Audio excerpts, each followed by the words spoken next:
Lepo pozdravljeni, v središče je prišla Iva Dimic, poslanka Nove Slovenije. Lepo pozdravljena, dobrodošla. Hvala lepa, lep dan. Se bova tudi tukaj tikali, ne? Seveda. Bova začeli pri vladnem zakonu o osnovni šoli, ki se v določeni meri prekriva z našimi predlogi, ki smo jih vnesli v svoj zakon o osnovni šoli. Govorimo pa predvsem o delu, ki zajema umik problematičnih učencev iz razreda. Gre za zakon, naj še povem, ki je trenutno v proceduri in bi določene rešitve veljale že s prihodnjim šolskim letom, ne? Ja, tukaj je vidno ali pa razvidno to, da se tudi pri tako močni koaliciji in če si v opoziciji splača biti vztrajen. Nova Slovenija ali pa poslanci smo ta zakon, naš zakon o urejanju razmer v osnovnih šolah večkrat že vložili in venomer ponavljali, da so potrebne spremembe na področju predvsem medvrstniškega nasilja, nasilja v razredu, nasilnih učencev na šoli, da je potrebno omejevati tudi uporabo telefonov, ker vse pride potem tudi na splet in vidimo, kaj se dogaja med mladimi. In seveda, da je potrebno predvsem opolnomočiti ali pa dati neko avtoriteto učitelju.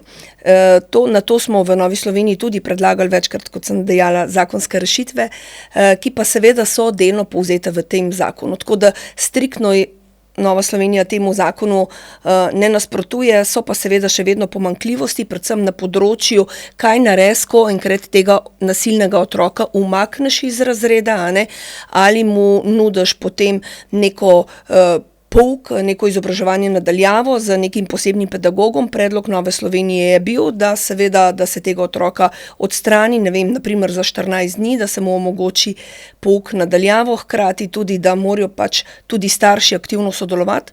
Nenazadnje je vredno razmisleka bil tudi naš predlog, da starši potem 14 dni s tem otrokom ostanejo tudi doma in seveda se pogovorijo in mislim, da je to bil en tak moment, ko bi lahko tudi vlada šla nasproti temu, ker vedno več poudarjajo tudi oni, da je potrebno sodelovanje starši, pa žal imamo ravno pri teh otrocih, ki so vedenjsko problematični, težave, da tudi starši pogosto ne sodelujejo pri skupnem iskanju rešitev. Kaj torej je konkretna vladna rešitev v tem zakonu glede te problematike?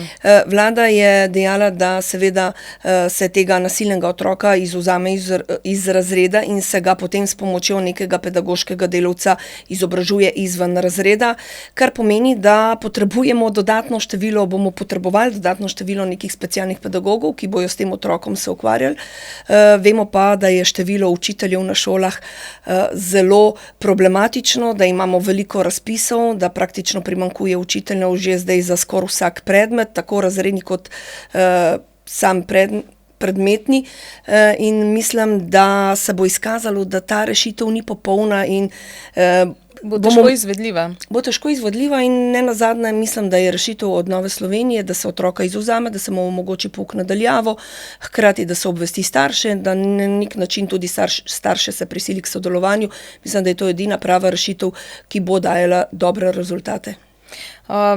Kar nekaj polemik je tudi v zvezi z zakonom glede pomoči pri prostovoljnem končanju življenja.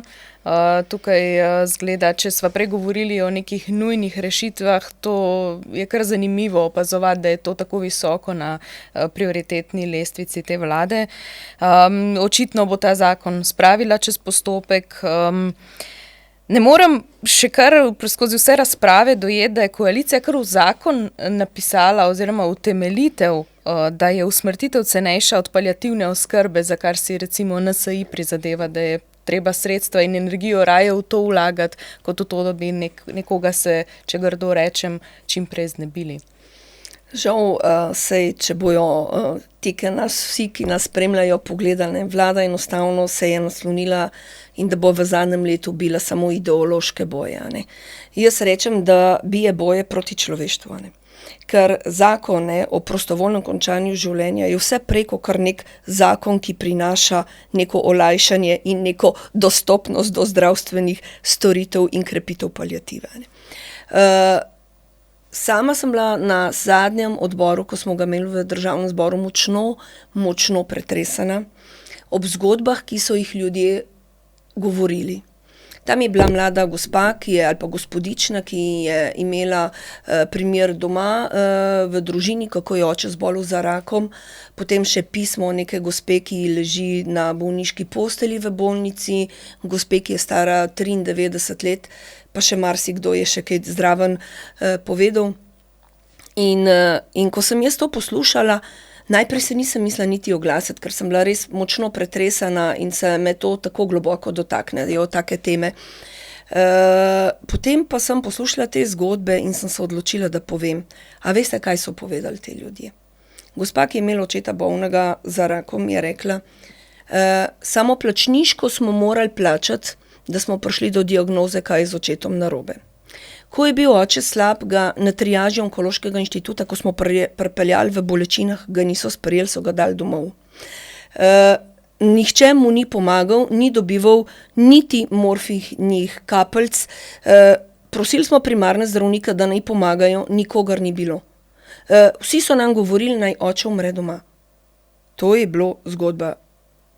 Podobno zgodbo smo tudi sami imeli doma s tastom, mesec pa pol nazaj. In vam povem, in ko sem še druge zgodbe slišala, kako ležijo ljudje v posteljah, v bolnišnici, kjer smrdi, po urinu, kjer jim nihče ne menjava pleničk, ker ni kadra, ne. Jaz sem potem moje kolege poslanske vprašala, a ste vi slišali, kaj so ljudje govorili? Ljudje so govorili, da ni kadra v zdravstvu, da jim nihče ne menjuje plenic, kar je popolnoma nedostojanstveno za človeka, ki tam leži. Ljudje niso dobili zdravnika in napotnic, so mogli sami plačati v tem našem javnem zdravstvenem sistemu, ki ga tako močno zagovarjajo, da zdravnike potiskajo ven iz zdravstvenega sistema, so rekli, da so mogli sami plačati, da so prišli do diagnoze. Ko je bolelo, ga na onkološkem niso sprejeli. Jaz sem rekla, a se vam ne zdi, da imamo razsuto zdravstvo? A vidite, kaj ti ljudje govorijo? Ti ljudje govorijo, da naš zdravstveni sistem nadaljuje. Ni podpore, ni opore. In vi to ne rešujete. Ne rešujete vi ta sistem. Vi jim ponujate to, kar ste zapisali v prvem delu zakona. Da je prostovoljna pomoč pri samomoru cenejša, kot je paliativa. A veste, in potem sem jih tudi obrnila.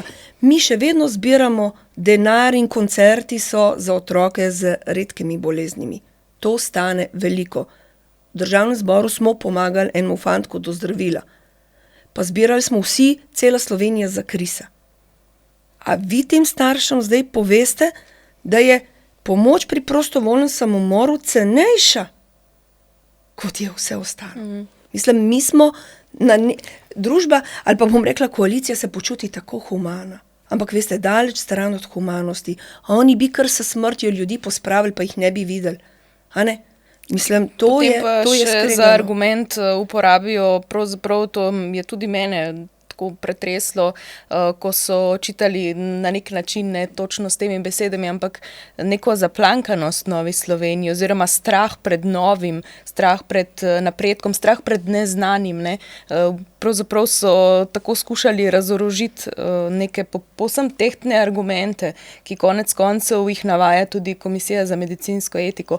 Prva strokovna komisija, odgovorna za etična vprašanja, kakršno je gotovo pomoč pri usmrtitvi. Mene je zelo presenetila kolegica poslanka iz Svobode, ki je rekla, da so zdravniki brez argumentov.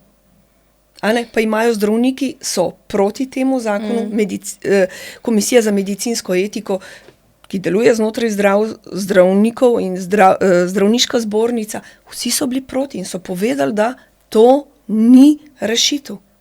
In enostavno potem, bomo rekla, seveda imajo moč, imajo to glasov in lahko izglasujejo praktično karčijo.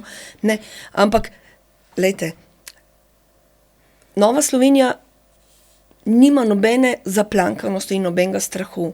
Mi se zavedamo, da je, bom rekla, zadnji stadij življenja vedno bolj boleč, ampak je boleč tudi za svojce.